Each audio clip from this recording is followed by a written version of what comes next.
Besem Haab Wehaben Weruah HaKodesh Elohe Echad. Dalam nama Bapa, Putra dan Roh Kudus, Tuhan yang Esa. Bapa di sorga, kami memuji dan mengucap syukur kepadamu atas segala kasih, karunia, anugerah, limpah rahmat dan berkat-Mu, atas segala pemeliharaan Tuhan di dalam kehidupan kami, perlindungan-Mu yang senantiasa menyertai kami, bahkan penyertaan kasih setia-Mu yang mengiringi segala kehidupan kami. Kami memuji dan mengucap syukur kepadamu atas segala kasih, karunia, anugerah, dan semua yang Tuhan berikan bagi kami. Terpujilah Engkau dan bersabdalah kepada kami. Firman-Mu menerangi hati dan pikiran kami, menjadi pandu dan pelita dalam setiap langkah-langkah kehidupan kami. Biarlah Roh-Mu itu sendiri yang akan mengerjakannya di tengah-tengah pewartaan ini. Terima kasih Bapa, dalam nama Yesus kami berdoa. Amin. Silakan duduk. Shalom. Pagi ini kita akan bersama-sama membaca firman Tuhan yang terambil dari Ibrani pasal 1 ayat 1 sampai ayat yang keempat saja. Ibrani pasal 1 ayat 1 sampai 4 kita akan membacanya saling sahut bersahutan. Saya akan awali ayat yang pertama, jemaat menjawab ayat yang kedua, dan seterusnya saling ganti bergantian sampai tiba pada ayat yang keempat. Setelah pada zaman dahulu Tuhan berulang kali dan dalam berbagai cara berbicara kepada nenek moyang kita dengan perantaraan nabi-nabi. Ayat 2.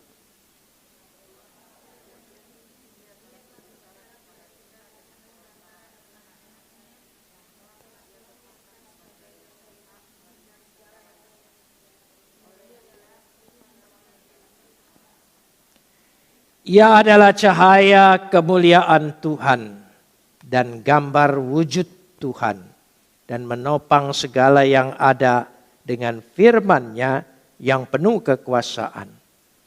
Dan setelah ia selesai mengadakan penyucian dosa, ia duduk di sebelah kanan yang maha besar di tempat yang tinggi.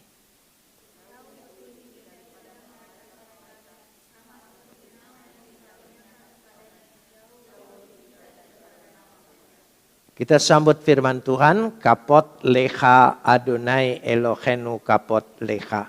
Segala kemuliaan ya Adonai Tuhanku, kemuliaan bagimu.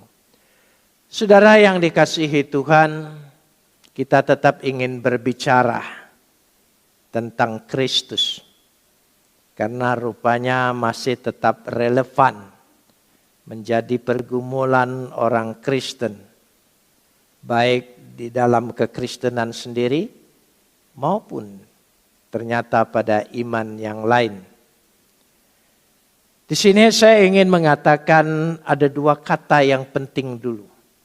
Yang pertama ada kata zaman dahulu. Ada yang kedua ada zaman akhir. Dua kata itu, zaman dahulu, zaman akhir. Maksud zaman dahulu itu adalah palai dalam bahasa Yunani, sudah lama, pada dahulu, atau lebih tepatnya sudah berlalu. Itu kata zaman dahulu itu palai. Pada zaman akhir disebut eschatau, yaitu terakhir, tidak ada lagi. Menunjukkan pada kedudukan urutan atau waktu atau jarak, ujung, paling akhir, dan tidak ada yang lain. Jadi hal yang seperti itu ada dua perbedaan. Pada awal, zaman awal yang lalu, ya, sudah lalu, dan yang sekarang. Jadi ada dua masa yang berbeda. Kita bahas sekarang ini awal dulu. Pada masa lalu, pada yang sudah lama, pada dahulu kala, dan sudah berlalu. Dikatakan di situ Tuhan berbicara berulang kali dalam berbagai cara. Dalam berbagai cara. Berulang kali dalam berbagai cara. Ia berbicara kepada nenek moyang kita dengan perantaraan nabi-nabi. Kata yang diambil adalah polumeros. Polumeros. Diterjemahkan di sini adalah yaitu berbagai cara. Ya, berulang kali, ya, polumeros, dan ada kata polutropos dan berbagai cara. Intinya kata polumeros dan polutropos tidak berbeda, tapi penekanannya yang berbeda. Artinya dengan banyak cara, banyak bagian, banyak sekali. Banyak sekali, tidak terhitung. Ini lebih menekankan pada satu tindakan Tuhan yang berulang-ulang. Itu polumeros.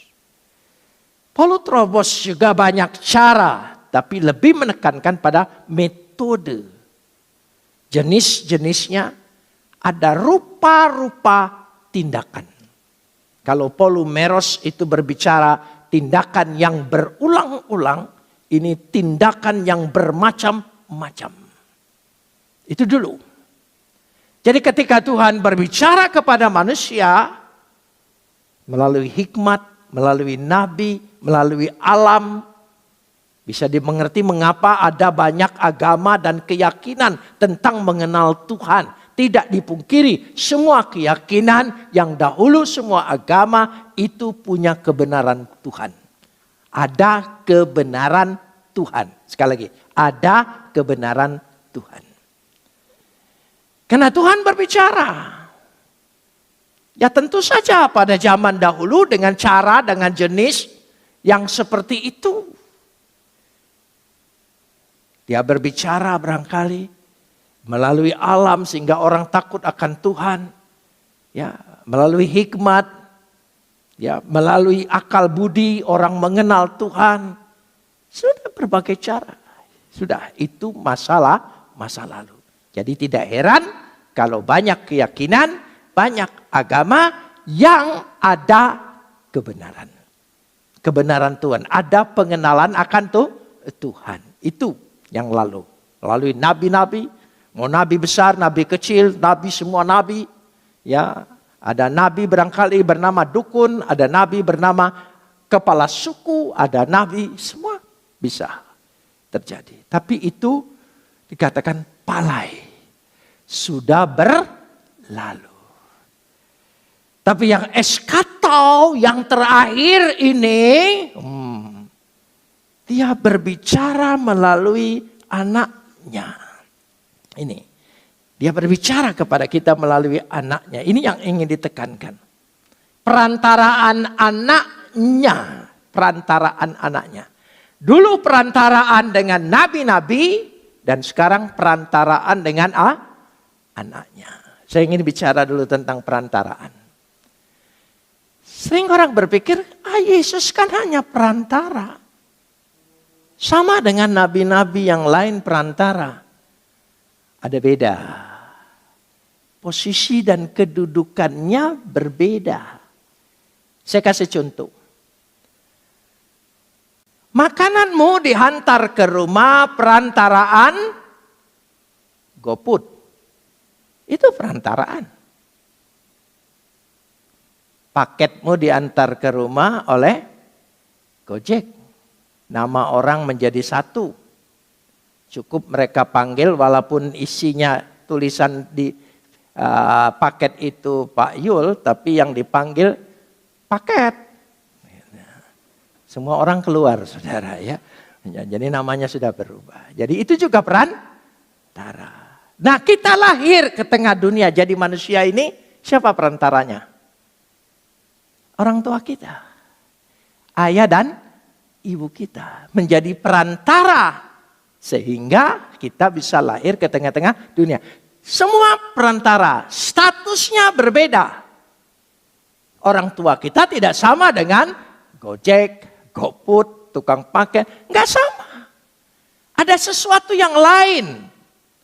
Begitu juga kalau nabi-nabi itu hanya pesuruh yang dipakai waktu itu dan tidak datang dari diri Tuhan itu sendiri.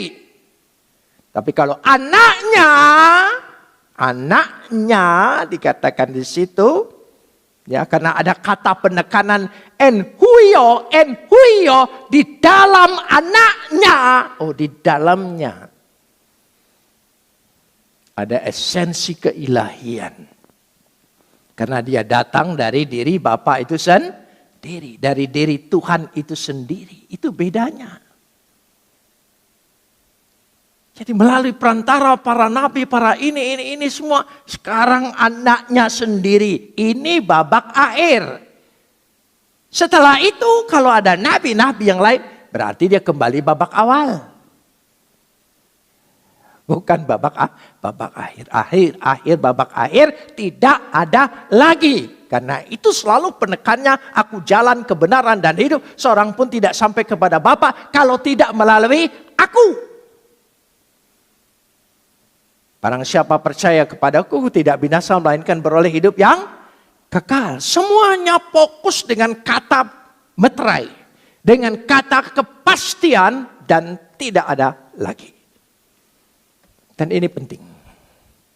Dari situlah ketika dia berbicara. Dia adalah pengantara yang sejati. Bahkan dikatakan di situ.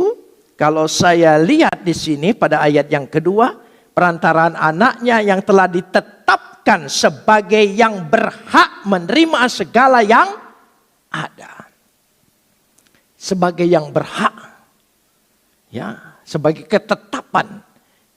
Kleronomon. Kleronomon. Dua kata. Nomon itu nomos. Hukum. Makanya diterjemahkan sebagai pewaris. Pewaris berarti ada satu hubungan, itu beda. Kalau pewaris itu karena hubungan darah. Ya, kalau kepada lain itu bukan waris, itu namanya hibah. Itu status hukum, itu berbeda. Kalau pewaris, dia punya hak yang pasti. Dia tidak dapat tergantikan oleh yang lain. Kalau hibah, itu bisa ke siapa saja. Itu beda. Kleronomon. Yang punya hak. Dari situlah letaknya mengapa kita perlu Yesus. Karena dia sudah berbicara melalui anaknya. Sehingga tidak ada cara lain. Perantaraan anaknya. Saya ingin mengulangi. Supaya kita jelas bahwa ini adalah utusan yang tidak datang diutus oleh Tuhan, tapi yang datang dari diri Tuhan. Boleh dikatakan dia keluar dari diri Bapa. Kalau ya kita dipanggil, Rio dipanggil, diutus, tidak datang dari diriku.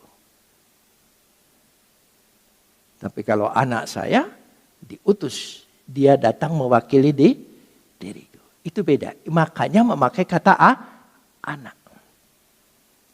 Ya, pada khotbah yang lalu sudah jelaskan mengapa kata anak itu penting.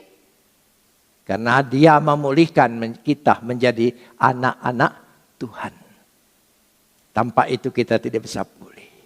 Karena itu dikatakan perantaranya, firman itu menjadi manusia. Saya kira Anda bakal paham. Karena ayat-ayat ini sudah terlalu populer di GKA. Yohanes 1 ayat 14. Firman itu menjadi manusia. Firman yang menjadi manusia. Ya, jadi bukan manusia yang dijadikan Tuhan. Tidak. Dia datang dari diri Tuhan menjadi manusia. Jadi ada orang salah ngerti. Tidak apa-apa kalau dia salah ngerti. Karena dia tidak tahu betul. Hanya dengar-dengar, sepintas, salah ngerti. Tidak usah emosi, kita jelaskan. Lalu kalau dijelaskan tidak juga mengerti, itu urusan dia. Ya. Lalu dia bilang, oh tidak, harus seperti ini. Ini keyakinanmu atau keyakinan saya? Keyakinan saya kok harus mengikuti pendapatmu. Itu keliru. Itu dari situ. Sudah, ini penting sekali. Nah, karena firman itu menjadi manusia untuk menyatakan Tuhan. Berulang kali, Yohanes 1 ayat 18. Bahwa ini ada satu perbedaan untuk menekankan perantaraan tadi. Jadi di dalam dirinya atau dirinya sendiri itu adalah penyataan Tuhan. Tuhan memberikan pernyataan, bukan dengan surat tertulis, bukan dengan utusan yang mengucapkan, bukan, tapi dengan firman yang menjadi manusia untuk menyatakan itu adalah Tuhan. Banyak utusan, tapi ada beda. Ya, kita mengutus orang, ya, tapi orang itu hanya atas nama kita. Atas nama kita. Tidak punya otoritas untuk mewakili diri kita. Ada beda. Ada beda. Jadi utusan bisa semua diutus. Nah, kita, negara kita, Republik Indonesia, mengutus utusan resmi ke negara lain untuk menjadi duta besar. Saudara, apa bedanya utusan itu? Dia punya otoritas atas nama Republik Indonesia untuk hadir di negara itu dan terlindungi, punya wewenang, punya segala sesuatunya. Makanya kedutaan itu tidak bisa diganggu gugat karena itu dianggap negaranya. Dia mewakili. Itu bedanya. Jadi ada utusan yang tidak datang dari diri Tuhan, tapi Tuhan mengutusnya, yaitu masa lalu, palai. Masa yang sudah berakhir. Kalau sekarang, zaman sekarang setelah masa akhir masih ada yang ngaku nabi, gampang saja, nabi palsu. Ya, itu jelas saja. Jadi karena ini sudah selesai. Firman itu menjadi manusia karena Bapa itu roh. Kita tidak bisa melihat Bapa. Tapi melihat Yesus itu sudah melihat Bapa. Nanti kita lihat ayat yang lain. Ya, kita lihat dulu Yohanes 14 ayat 9 dan 10. Yohanes 14 ayat 9 dan 10. Kata Yesus kepadanya, telah sekian lama aku bersama-sama kamu, Filipus, namun engkau tidak mengenal aku. Barang siapa telah melihat aku, tolong sambung, ia telah melihat Bapa. Bagaimana kau berkata, tunjukkanlah ya aku, ya, tunjukkanlah Bapa itu kepada kami. Tidak percayakah engkau bahwa aku di dalam Bapa dan Bapa di dalam aku? Ya. Jadi apa yang aku katakan, tidak aku katakan dari diriku sendiri, tetapi Bapa yang diam di dalam aku.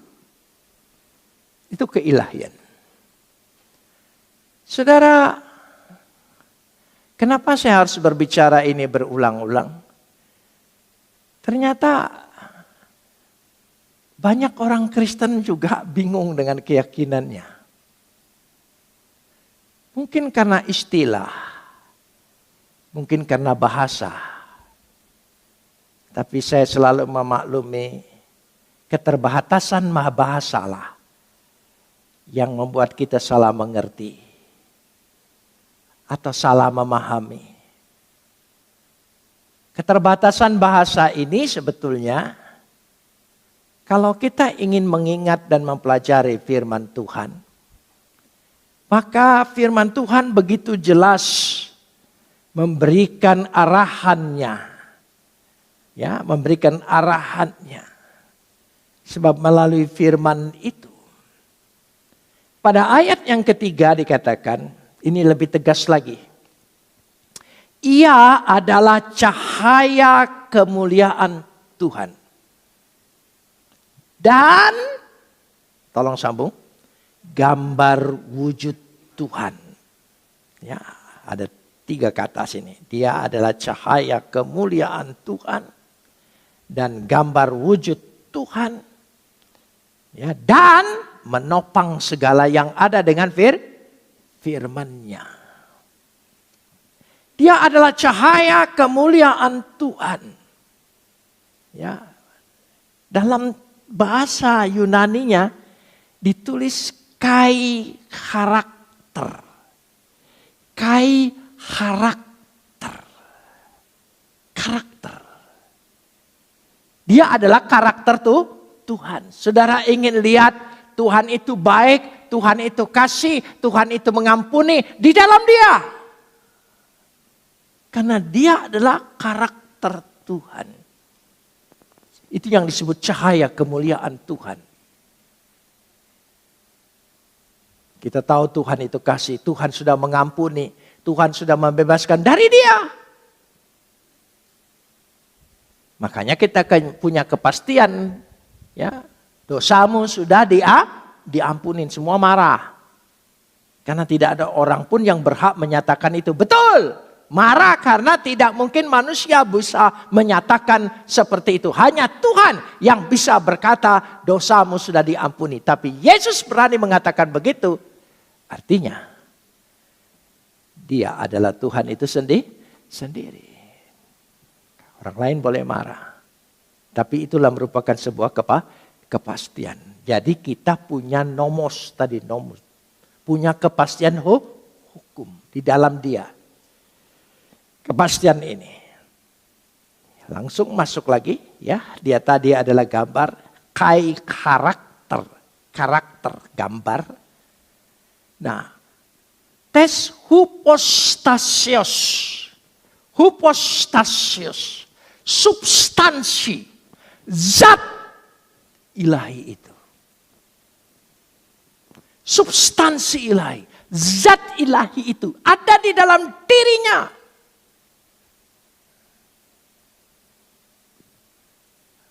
Dari sinilah letaknya. Karena itu, ya dikatakan peron menopang.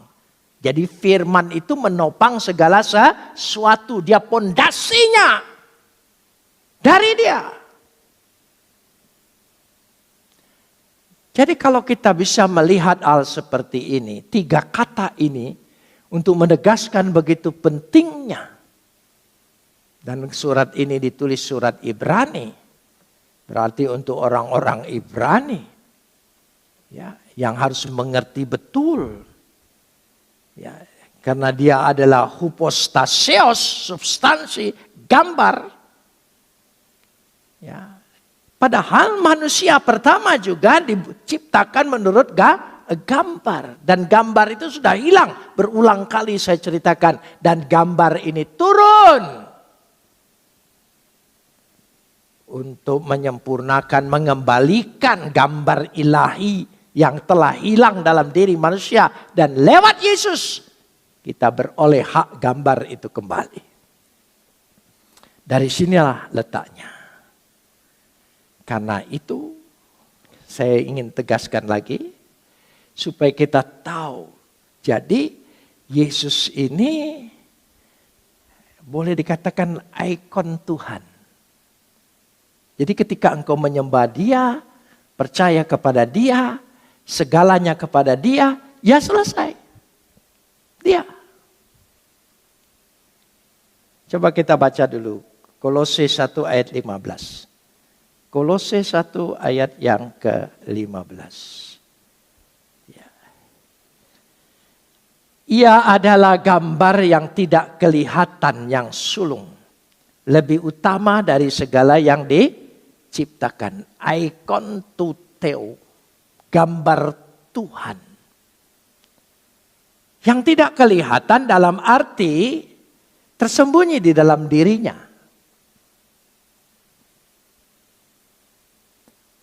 Karena itu ketika orang Yahudi melihat, aku sudah ada sebelum Abraham ada. Loh, kami kan tahu ibu bapamu. Itu lahirianya dia. Tapi gambar ikon ilahi itu ada di dalam dirinya. Karena itu dia berkata, barang siapa melihat aku, dia sudah melihat Bapa. Di situ untuk menyatakannya gambar itu. Nah, gambar ini kalau saya perhatikan acap kali tidak terlihat, tersamarkan. 2 Korintus pasal 4 ayat 4. 2 Korintus pasal 4 ayat yang keempat. Kita lihat di situ. Yaitu orang-orang yang tidak percaya, yang pikirannya telah dibutahkan oleh ilah zaman ini, sehingga mereka tidak melihat cahaya Injil tentang kemuliaan Kristus yang adalah, tolong sambung, gambaran Tuhan. Ya, ikon tuteo, gambar Tuhan tadi. Jadi, ya cahaya itu kadang-kadang tertutupi dengan awan yang tebal. Awan gelap. Jadi kalau anak kecil akan berkata, itu mataharinya hilang. Ya, kalau siang hari matahari tidak pernah hilang. Tapi karena mendung, cuaca gelap, ya awan tebal tidak kelihatan. Dan awan tebal inilah yang meliputi pikiran manusia. Kehidupan manusia, karakter manusia.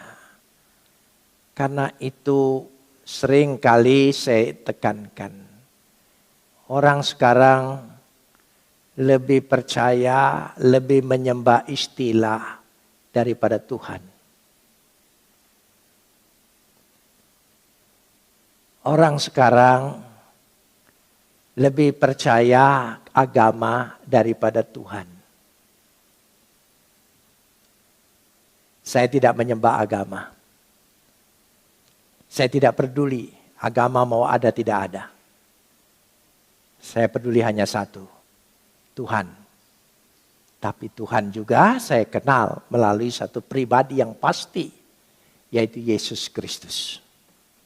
Amin. Kita tidak mungkin sampai pada Bapa, kita tidak mungkin mengenal Bapa, kita tidak mungkin tahu karakter Bapa, kita tidak mungkin tahu apa yang dikatakan Bapa kepada kita. Tapi lewat Yesus semua dimungkinkan.